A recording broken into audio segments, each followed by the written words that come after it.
I never should have looked up when the door creaked open, but I did. I was in the middle of taking notes on protein metabolism, highlighter in one hand, coffee-stained notebook in the other, when the auditorium fell silent for half a second. That's when I saw him for the first time. Brandon Whitmore walked into our lecture hall like he owned the air we were breathing. He didn't rush, didn't apologize, just offered a lazy smile to the professor and said, "Sorry, I'm late." His tone held no regret, and he wore that apology like a tailored suit. Expensive, effortless, and completely unnecessary. The professor, a man who once scolded a girl for yawning too loud, simply nodded and looked away, as if Brandon's tardiness was a privilege we were all expected to accept. His clothes were sharp, cream blazer, designer jeans, leather shoes that didn't squeak like the rest of ours. He looked like he belonged in a New York gallery, not a biochemistry lecture in Chapel Hill. His hair was too perfect, styled in that deliberately messy way rich boys seem to master. I hated how I noticed. Hated even more that when he scanned the room and locked eyes with me, I felt my cheeks burn. I looked away immediately, but it was too late. He had already smiled. I told myself to forget it. Guys like Brandon didn't notice girls like me. But when class ended and I started gathering my notes, his voice, warm, smooth, a little amused, appeared over my shoulder. "You wouldn't happen to know where a guy could get a decent cup of coffee around here, would you?" I froze for a beat, then replied without looking up, "There's a vending machine in the lobby if you don't mind drinking regret." He laughed, and I hated how much I liked the sound of it. "That bad, huh? Then maybe you can join me somewhere that serves actual coffee." I finally looked up. "Emily," I said, realizing too late that he hadn't even asked for my name yet. "Brandon," he replied, extending his hand like we were at a cocktail party, not standing between rows of squeaky seats and spilled Red Bull cans. "I've got anatomy next," I told him. He smiled like he already knew. "Professor Henley? Don't worry, he's repeating last week's lecture. He always does after breaks." I blinked. "How do you know my schedule?" He shrugged, grinning. "Lucky guess." I don't know what possessed me to say yes. Maybe it was the way the September sun poured through the old glass windows, painting golden streaks on his shoulders. Or maybe I just wanted to feel like someone who said yes to things. We walked together past the ivy-covered science buildings, down the cobblestone path lined with turning leaves. Brandon offered his arm like we were in a period film, and somehow I took it. He drove a dark blue Mercedes, the kind of car my mom used to point at and say, "That's somebody else's tax bracket, honey." The interior smelled like leather and citrus. As I sank into the seat, I caught a glimpse of myself in the mirror, wide-eyed, flushed, not quite believing this was real. "You ever been to Blue Finch Cafe?" he asked. I shook my head. "It's kind of pricey," I admitted. "Then it's perfect," he replied. "Today is on me." Inside the cafe, the lights were soft, the servers wore crisp uniforms, and the menu made my wallet flinch. Brandon noticed. "Just order what you want," he said. "Not what you think you can afford." We talked. About school. About professors. He made fun of our economics TA in a way that was somehow charming instead of cruel. He spoke about his parents, how his dad ran a regional investment firm, how his mom wanted him to go into law, but he preferred medicine. "I haven't decided if I'll actually become a doctor, though," he said, sipping his espresso. "Then why study it?" I asked. He smiled. "Because education is never wasted, and these are supposed to be the best years of our lives, right?" I remember nodding, even though a part of me bristled. My best years involved microwave noodles, scholarship applications, and working weekends at the hospital's reception desk. Still, I let myself be swept up in the magic of it all. Maybe I wanted to believe that boys like Brandon could fall for girls like me. Maybe I needed to believe that I was more than just my mother's daughter, more than just another broke student scribbling notes in the third row. Whatever the reason, when he kissed the back of my hand outside the cafe and said, "I'll see you tomorrow, Emily," I didn't tell him not to. I just nodded like it was the most natural thing in the world. even though everything inside me whispered it wasn't. The first time I saw his lake house, I remember thinking it looked like a place people took engagement photos. The kind of home with stone chimneys, wraparound porches, and French doors that opened onto a still sheet of water like something from a luxury travel magazine. Brandon had picked me up after class, said he wanted to show me somewhere quieter. I was hesitant. It was only our third weekend seeing each other, but his tone was so casual, so effortless, that I didn't want to seem paranoid. I still remember the way he leaned over the steering wheel as we drove through winding mountain roads, his profile backlit by late autumn sun. "You're safe with me," he'd said when I hesitated at the front door, and for some reason I believed him. That night, wrapped in an oversized sweater, I watched him build a fire and pour wine like he'd done it 100 times before. I felt out of place, too small in his world, too plain in my thrift store boots. But he made me feel like the only thing in the room that mattered. We talked for hours. About everything. About nothing. I told him I wanted to become a trauma surgeon. How I dreamed of saving people. He told me I was too serious, then kissed me like he was trying to prove I didn't need to be. And when things moved faster than I'd planned, when I should have paused, I didn't. I told myself it meant something because I wanted it to. In the days that followed, Brandon didn't change. If anything, he was sweeter. He brought coffee to my study group, left handwritten notes in my locker, even met my mother once, though only briefly, and he didn't step past the doorway. My mom didn't say much after he left, just stared at me with those tired eyes of hers and said, "Don't confuse charm with character." I brushed it off. I was 19 in love and foolish enough to think that was the same as being wise. Then came the night that broke the spell. It was after a theater performance. We'd gone to see a ballet downtown. Brandon had been oddly quiet all evening, so I offered to grab us tea while he waited at the student cafe in the arts building. When I returned, I heard him before I saw him. His voice, unmistakably his, coming from behind a column. "So, did you win?" Someone chuckled. "Not yet," Brandon replied. "She's not as easy as I thought. The whole virgin thing. She's really holding on to it, but I'll close the deal before Thanksgiving. A bet sabet." Then laughter. "Dude, just take her back to the lake house again. That place practically does the work for you." I couldn't move. My hands trembled. The tea spilled a little unnoticed. I stood frozen behind that pillar, trying to remember how to breathe. Bet. Not love. Not affection. A game. I was the prize in a game I didn't even know I was playing. My body felt like it wasn't mine. I turned slowly, walked out into the cold, and didn't look back. I didn't call him. Didn't confront him. What could I say that wouldn't make me feel smaller than I already did? I went home and cried into my pillow, letting my sobs dissolve the illusion I had clung to. My mother knocked once, then left me alone. I think she already knew. A week passed. He texted, called, even left flowers by my door. I ignored them all. Then one night, I found myself in the bathroom, gripping the sink edge, fighting off waves of nausea. At first, I thought it was stress, or grief, or maybe karma's cruel joke. But when the sickness didn't stop, I bought a test. 2 pink lines. 2. I stared at them for so long my eyes blurred. I read the instructions again and again, hoping I'd misunderstood. I hadn't. I sat on the cold tile floor, knees drawn to my chest, and felt something inside me splinter. Not because I was pregnant, but because I had no idea what to do now. I thought about calling Brandon. I even typed out a message once, but I deleted it. What would I even say? "Hey, surprise. That girl you tried to win, like a beer pong trophy? She's carrying your child."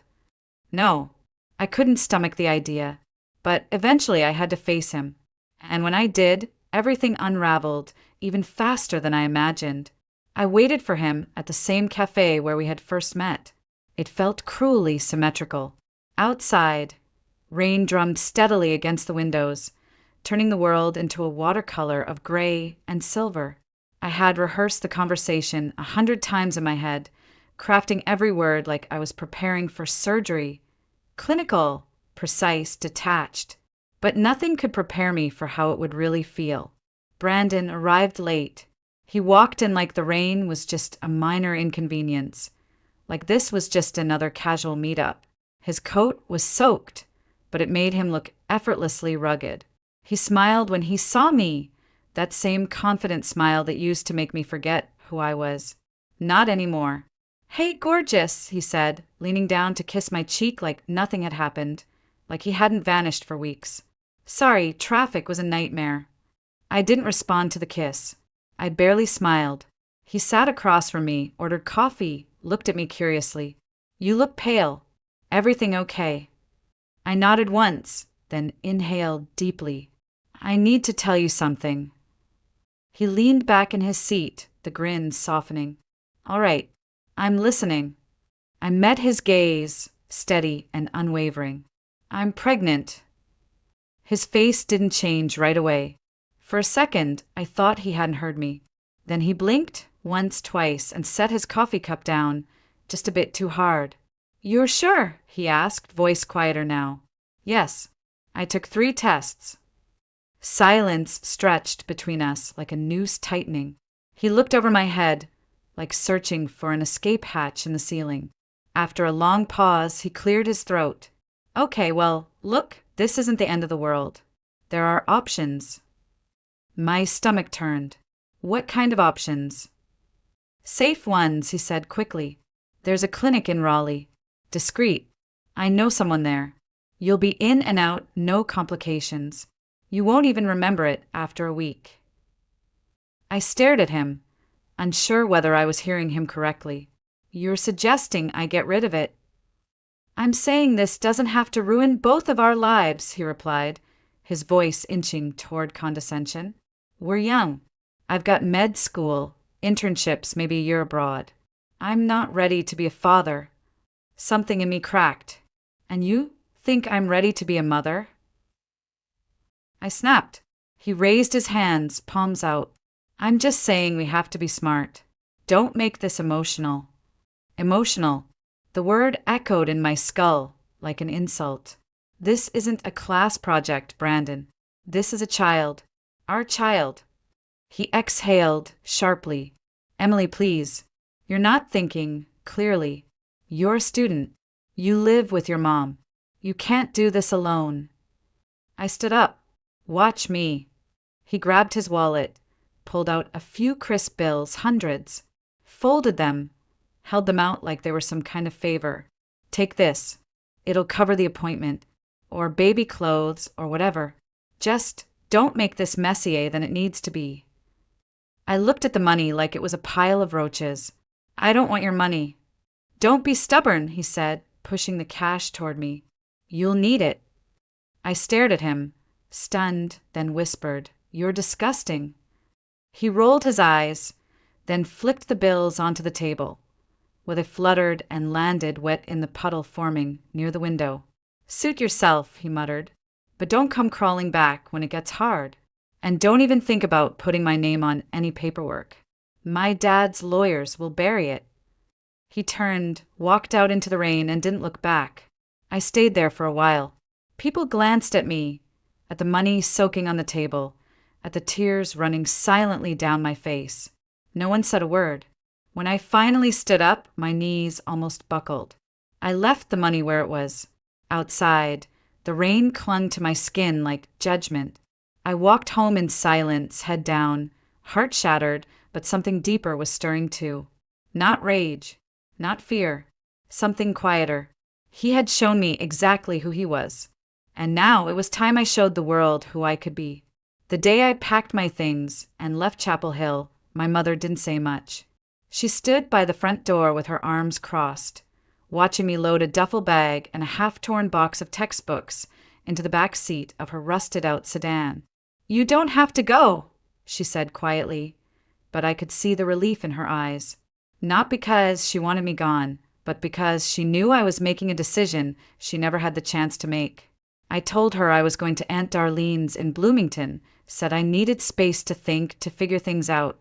What I didn't say was that I felt like I was falling apart, and I wasn't sure how to keep breathing in the same town where everything had gone wrong. Aunt Darlene welcomed me with a hug that lasted longer than I expected. She lived in a small house at the edge of town, surrounded by maple trees and silence. She didn't ask many questions, just pointed to the guest room, handed me a folded set of sheets, and said, "Whatever you need, kiddo. You're safe here." I spent the first week sleeping too much and eating too little. Then, one morning, I opened a textbook, Human Physiology, the same one I'd studied before my world exploded, and I started reading. Not because I had to, but because it was the only thing that still made sense. The pregnancy was harder than I thought it would be. I had morning sickness that lasted all day, constant back pain, and waves of fear that hit me out of nowhere. But something strange happened too. I started to feel stronger. Each time I heard the heartbeat at the clinic, each time I felt a flutter in my stomach, I remembered why I had stayed, why I hadn't taken the easy way out. I wasn't just carrying a child. I was building a future. One heartbeat, 1 inch of spine at a time. Caleb was born on a snowy morning in March. He came into the world screaming and squirming and perfect, and when they placed him on my chest, I cried so hard I thought my ribs would break. The nurse smiled and said, "That's a good strong cry. He's got lungs." I looked down at him, pink, tiny, furious, and whispered, "I've got you, and you've got me." The weeks after his birth were a blur of feedings, diaper changes, and exhaustion, so deep it felt like drowning. But there was joy too, unexpected, overwhelming joy, like the way his tiny fingers curled around mine, or the way he smelled like milk and something sweeter I couldn't name. Aunt Darlene helped where she could, but most of it fell on me. And honestly, I preferred it that way. He was mine, ours, but not Brandon's. Not anymore. When Caleb was 3 months old, I called my old university. The dean's office remembered me. They said my academic leave had been marked personal medical. I asked if I could come back. There was a pause on the line. Then a woman with a kind voice said, "We'll figure it out." I re-enrolled for the fall semester. I didn't know how I was going to do it, but I knew I had to try. That summer, I moved back to my mother's apartment. She cried when she saw Caleb, held him like a porcelain doll, then kissed his forehead and whispered, "You're safe now." I could see the pride in her face, buried beneath worry and fatigue. She didn't say, "I told you so." She didn't have to. School with a baby was brutal. I woke up at 5 a.m. to feed Caleb, then pumped milk while skimming lecture slides. I carried flashcards in my diaper bag, slept in 45-minute increments, studied during naps, took tests with eyes so red I looked half blind. There were days I wanted to quit, nights I sat on the bathroom floor, crying into a towel while Caleb slept in the next room. But somehow I made it through. By the end of my second semester back, I was passing every class. By the end of the year, I was getting top marks. My classmates started noticing. One girl whispered in the locker room, "Isn't she the one with the baby?" Another replied, "Yeah, and she's still kicking all our asses." They weren't wrong. I was tired, stretched thin, fraying at the edges, but I was moving forward, and every step I took was for him. For Caleb, for the version of me that had once thought her life ended in that cafe on a rainy afternoon. She was gone now. In her place stood someone new, someone sharper, someone stronger, someone who had learned that motherhood wasn't the end of anything. It was the beginning of everything. By the time Caleb turned 10, I had performed my first solo surgery. A boy, 8 years old, with a congenital heart defect. I remember scrubbing in with trembling fingers, heart pounding so loudly I thought everyone in New York could hear it. But the moment the scalpel touched skin, everything went quiet. My mind, my nerves, my doubts, all of it disappeared. There was only the rhythm of the monitors, the hush of the team around me, and the knowledge that one wrong move could end a life. And when that little heart started beating strong and steady again, I knew I had chosen the right path. Years passed, Slowly at first, then all at once. I finished my residency, completed my fellowship, and finally, at 32, opened my own private cardiovascular clinic in downtown Raleigh. Carter Heart Institute. My name was on the glass. My son's drawings were pinned to the corkboard in my office. My mother cried when she saw the grand opening banner. Caleb, now in middle school, walked through the clinic halls like he owned the place, greeting nurses and asking smart questions about pacemakers and stents.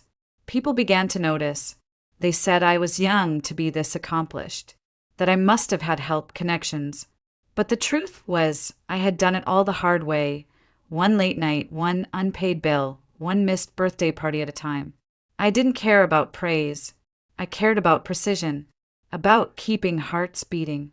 I never thought about Brandon anymore. Not really. I didn't hate him. I didn't miss him. He had become a closed file in the back of my mind, labeled, sorted irrelevant. I heard whispers from time to time.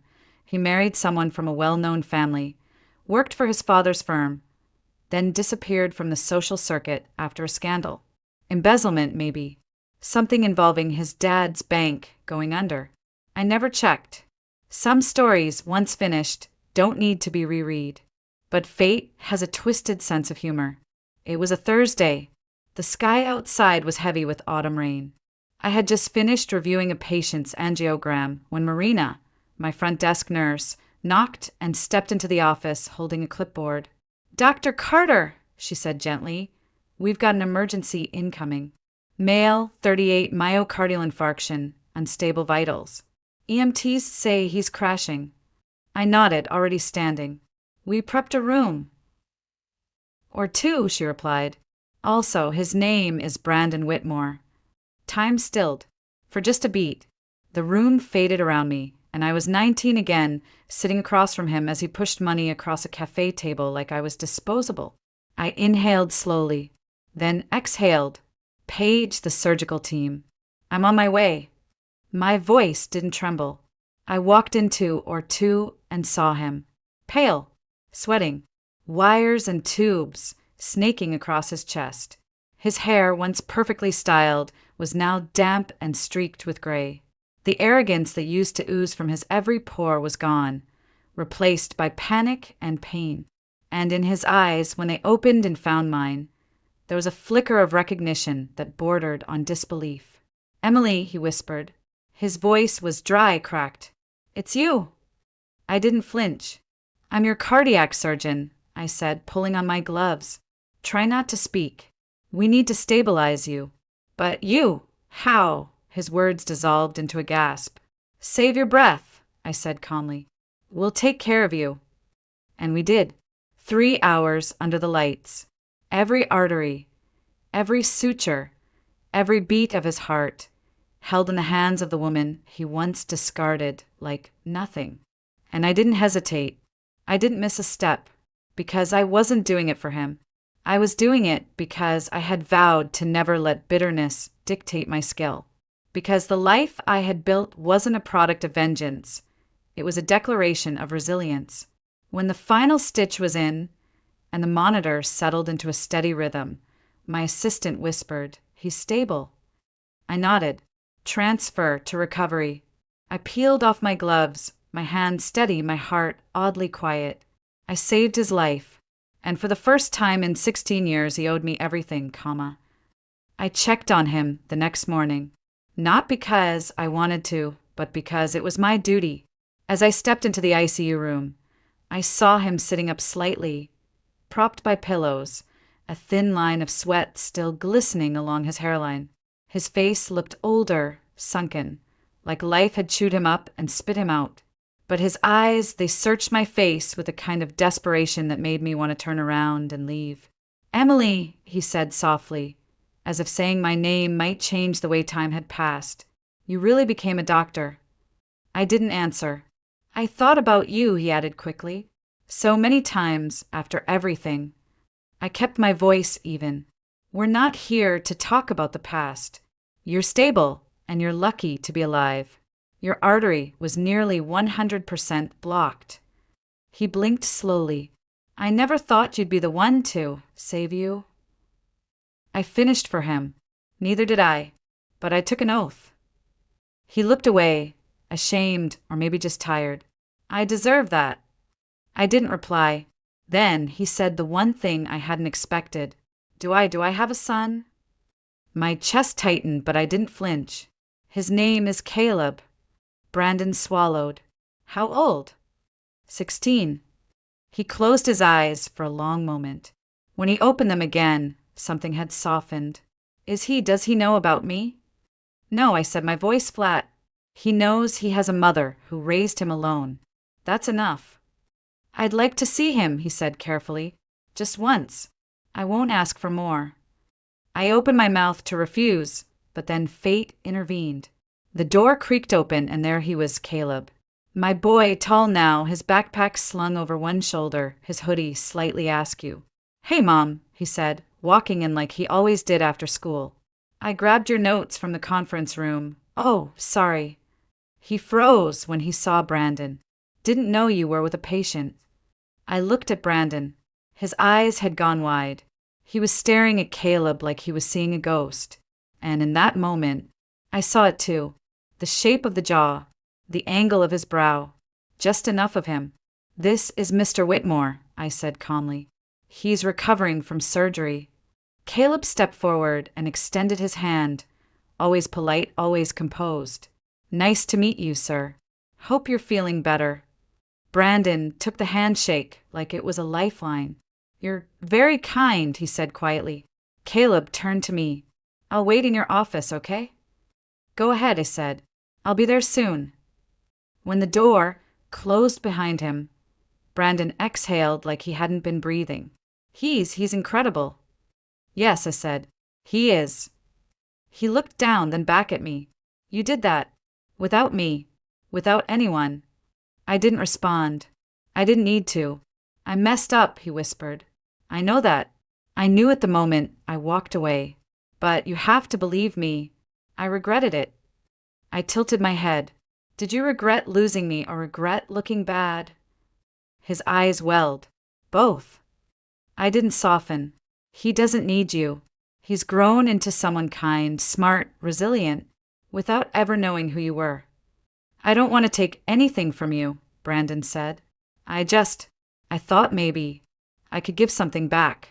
Somehow. I studied his face. The sorrow looked real. The weakness was no act. But none of it changed what had happened. You can't give back what you threw away, I said quietly. I know, he whispered. But maybe I could still be a friend to him. He has friends, I replied. Brandon nodded slowly, accepting it. Then maybe I could be forgiven. I paused, not because I didn't know the answer, but because I wanted him to feel the silence. Then I said, I don't hate you, Brandon. I don't feel anything for you. Not anymore. He looked gutted, and that's when I knew this was the revenge. Not anger, not revenge in the movies, but this moment where he realized he no longer mattered, where I stood taller than every word he once used to cut me down, where I was whole and he was hollow. I turned to leave, but before I stepped out, I looked over my shoulder. By the way, I said, thank you. He looked confused. For what? For showing me exactly who you were before I wasted any more time trying to love you. I didn't look back as I walked down the hallway of my clinic. The air smelled like antiseptic and pine-scented floor cleaner. The buzz of monitors and quiet footsteps felt grounding, familiar. Outside, the October rain whispered against the windows. I slipped off my surgical cap and let my fingers run through my hair. Somewhere behind me, Brandon Whitmore was alive because of my hands. And that would have to be enough, because he would never touch my life again. When I stepped into my office, Caleb was waiting with a peanut butter sandwich and a tangle of biology flashcards. He sat cross-legged on the sofa, his hoodie half-zipped, eyes scanning notes like he was preparing to take over the world. Hey, he said, looking up. You were in there for a while. Complicated case. I smiled. Something like that. He studied me for a moment. You okay? I nodded. I am now. And I meant it. That night, over dinner, my mother, her hair now more silver than brown, asked casually, "Everything all right at the clinic today?" I took a bite of pasta before answering. Just an old patient from the past, needed a new heart, that's all. She paused, eyes narrowing slightly but didn't press. Maybe she already knew. Maybe she didn't have to. Later, as Caleb and I washed dishes together, he asked me the question I had been avoiding for years. "Mom, why don't I have a dad?" My hands stilled under the warm water. I turned slowly to look at him. His eyes were steady, curious, not wounded. "You have me," I said softly, "and Grandma, and all the love you've ever needed." He nodded. "I know. I just wondered." I dried my hands, sat down at the table, and looked at him across the dim light of the kitchen. "Your father wasn't ready to be a parent," I said. "He didn't see you as a blessing. But that doesn't mean you weren't one." Caleb was quiet for a long time. Then he said, "It's okay. I don't feel like I missed anything. I don't need a dad. I just need you." I reached across the table and took his hand. "And you have me. Forever." That night, after he went to bed, I sat alone in my study and looked out the window. The rain had slowed to a mist. My reflection stared back at me, older, wiser, but still with that same defiant spark in her eyes. 16 years ago, I had been a girl with shaking hands, a shattered heart, and 2 pink lines, and now I was a doctor with a son who made the world brighter just by existing. I had walked through every storm, and I was still standing. People talk about revenge like it's fire, loud, consuming, explosive. But real revenge, the kind that lasts, is quiet. It's building a life so solid, so radiant, that the ones who tried to break you are blinded by it. Brandon never got to know Caleb, never got to see the way he tilts his head when he's thinking, or how he hums when he concentrates, or the way he hugs. Tight, sincere, like he never wants to let go. And that wasn't punishment. That was consequence. Some absences are earned. The next morning, Caleb walked with me into the clinic, his backpack slung over one shoulder, his eyes bright. "Can I shadow you today?" he asked. "I want to see what it's like in surgery." I smiled. "You can observe from the gallery window, just like we planned." He grinned. "One day, I'm going to stand in there beside you." "No," I said, placing a hand on his shoulder. "One day, I'll be standing beside you." And I meant it. We stepped into the bright corridor together, the day unfolding ahead of us like a clean, white chart, blank, unbroken, full of possibility. As the doors swung open, I looked at my son, my greatest decision, my quietest victory, and knew one thing with absolute certainty. The only life I ever needed to save was my own. And I had. Completely. Looking back now, I don't regret the pain. Not the tears, not the silence, not even the betrayal. Because pain has a way of carving space for truth, for strength, for clarity. I used to think survival meant staying quiet, staying small, staying attached to people who didn't value me. But I've learned healing begins the moment you stop chasing closure from those who broke you and start building peace within yourself. I was once a girl who begged someone to stay. Now, I'm a woman who walks away with grace, with purpose, with a life I built on my own terms. And if anyone watching this feels like they've been abandoned, erased, or made to feel like they're too much or not enough, please remember this. You don't need to be chosen to be worthy. You don't need their apology to move forward. And you sure as hell don't need their love to love yourself. Some of the most powerful stories aren't the ones where we win someone back. They're the ones where we win ourselves back.